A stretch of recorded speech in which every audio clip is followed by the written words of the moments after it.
In this video, I'm going to show you how to hide your taskbar when you are recording your screen using OBS. Okay, so I have OBS opened already, and this is what I'm using to record my screen. And now I'm going to open another one, which you can do.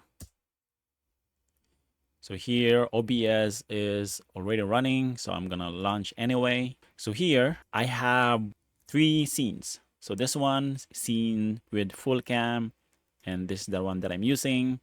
And here, this is the one that I'm going to use to show you how to hide your taskbar. Okay, so with this scene, I have 2 sources, right? So display capture 2 and microphone 2.